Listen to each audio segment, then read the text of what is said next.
시청자 여러분 안녕하세요. 일산 재건축의 핵심 마디만 콕콕 짚어드리는 재개발, 재건축 투자 가이드입니다. 오늘도 함께해 주실 대성부동산 신광철 대표님 모셨습니다.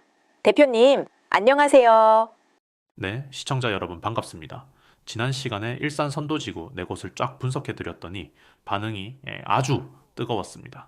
그런데 지구 지정된 건 좋은데 그래서 내 돈은 도대체 얼마나 들어가는 거냐? 이 질문을 정말 많이 주셨어요. 네, 투자자든 실거주자든 결국 가장 예민한 건 내 주머니에서 나갈 실질적인 비용이잖아요. 그래서 오늘 주제가 바로 추가 분담금과 감정평가의 중요성입니다. 대표님, 재건축할 때 내 아파트 가치는 도대체 어떻게 매겨지는 건가요? 정비 사업에서 내 물건의 성적표가 나오는 시점을 감정평가라고 합니다.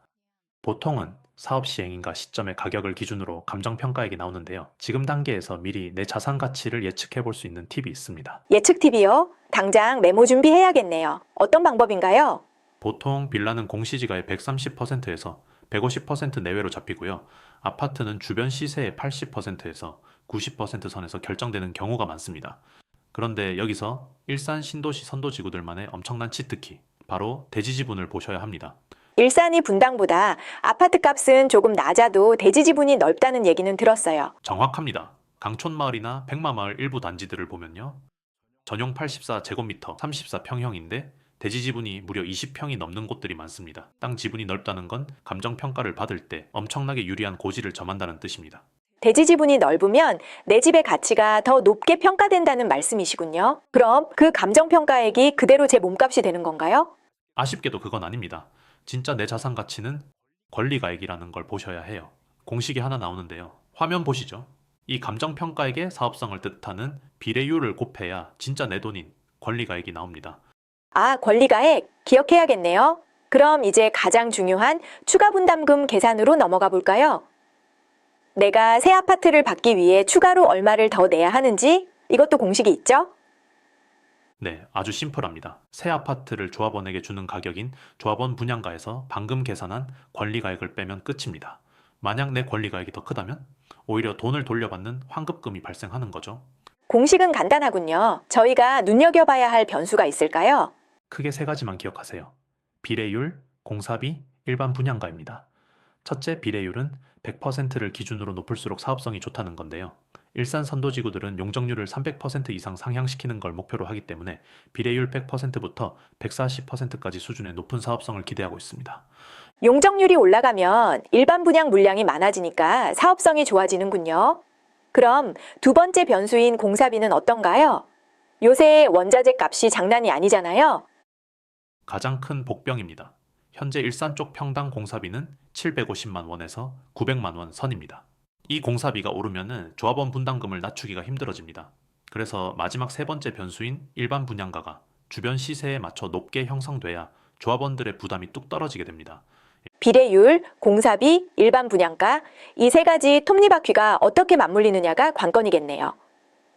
시청자분들 답답하실 테니까 현재 시장에 공개된 강촌, 백송 등 일산 선도지구의 계략적인 분담금 시뮬레이션을 숫자로 바로 보여드리겠습니다. 대표님, 표 보면서 설명해 주시죠. 네, 현재 용적률 300%부터 350%까지, 평당 공사비 750만 원부터 900만 원까지, 일반 분양가 평당 3,500만 원부터 4천만 원까지를 기준으로 추정한 수치입니다. 어디까지나 계략적인 추정치라는 점 감안하고 봐주세요. 내가 가진 평형에서 향후 어떤 평형을 선택하느냐에 따라 크게 세 가지 케이스로 나뉩니다. 첫 번째 케이스인 평형 상향입니다. 전용 59제곱미터에서 84제곱미터로, 현재 소형 평수인 전용 59제곱미터 24평형을 가지고 계신 분들이 향후 국민평형인 전용 84제곱미터 34평형으로 넓혀서 이동하시는 경우입니다. 이때 예상 분담금은 약 2억에서 3억 내외로 추산됩니다. 집을 10평 가까이 넓혀 가시는 만큼 평형 상향에 따른 추가 건축비와 조합원 분양가 차익을 주민이 어느 정도 부담하셔야 합니다. 두 번째 케이스인 동일 평형 이동, 전용 84제곱미터에서 84제곱미터로, 두 번째는 현재 전용 84제곱미터 34평형을 소유하신 분이 새 아파트도 동일하게 전용 84제곱미터로 이동하는 경우인데요. 이때 예상 분담금은 약 5천만 원에서 1억 내외로 매우 소액입니다. 높아진 공사비에도 예상 분담금이 높지 않은 이유는 넓은 대지 지분 덕분입니다. 세 번째 케이스, 평형 하향 대형 평수에서 전용 84제곱미터로, 마지막은 일산 신도시 대형 평수 소유주분들이 가장 주목하셔야 할 대목입니다. 현재 대형 평수 40에서 50평형대 이상을 가지고 계신 분이 새 아파트 34평형 전용 84제곱미터로 줄여서 가시는 경우입니다. 이때는 분담금을 내는 게 아니라 오히려 돈을 돌려받는 환급 가능성이 매우 높습니다. 집도 새 집으로 바꾸고 남는 차액은 현금으로 돌려받아서 노후 자금이나 다른 투자 자금으로 활용할 수 있는 최고의 혜택을 누릴 수 있습니다. 아, 대형 평수에서 평형을 줄여서 가면 돈을 오히려 돌려받을 수도 있네요. 그럼 일산 선도지구 투자를 고려하거나 현재 조합원이신 분들이 2026년 지금 이 시점에 꼭 체크해야 할 실전 포인트는 무엇이 있을까요? 딱 세 가지 짚어드립니다.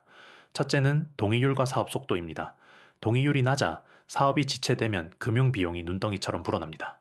결국 비례율은 떨어지고 추가 분담금은 올라가서 내 프리미엄 가치가 하락하게 됩니다. 속도가 곧 돈입니다. 둘째는 기여시설, 즉 공공기여 비율입니다. 특별법으로 용적률을 높게 받는 대신 일부분을 임대주택이나 부지 등으로 고양시에 기부 체납해야 하는데요. 이 비율이 너무 높아지면 사업성이 떨어지니까 고양시의 구체적인 가이드라인을 꼭 확인하셔야 합니다. 속도와 공공기여 비율 정말 중요하겠네요. 마지막 세 번째는 무엇인가요?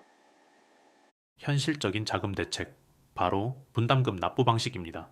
예전에는 입주할 때 100% 다 내는 단지들도 있었지만 최근에는 계약금 10%, 중도금 60%, 장음 30% 형태로 나누어 내는 방식이 많습니다. 본인의 자금 흐름을 이 스케줄에 맞춰 미리 시뮬레이션 해두셔야 합니다. 오늘 신광철 대표님과 함께 추가 분담금의 뼈대를 아주 제대로 추려봤습니다. 대표님, 오늘 내용을 관통하는 최종 투자 마디 포인트 한 말씀 정리해 주시죠. 재건축 투자에서 가장 큰 가격 변동이 일어나는 결정적 마디는 바로 사업 시행인가 직후에 나오는 감정평가 결과입니다. 지금은 2026년 현재 시점에 보수적인 공사비를 기준으로 잡고 다소 보수적이고 안전하게 자금 계획을 세우는 것이 상책입니다. 머리로만 계산하지 마시고 현장에 나오셔서 내 매물의 대지 지분부터 정확히 확인하시길 바랍니다. 보수적인 공사비를 기준으로 안전한 자금 계획을 세워라. 오늘 명쾌한 진단 감사드립니다. 저희는 다음 더욱 돈이 되는 정보로 찾아오겠습니다. 구독, 좋아요 눌러주시는 거 잊지 않으셨죠? 시청해주신 여러분 감사합니다. 오늘 수고해주신 대성부동산 신광철 대표님 감사합니다.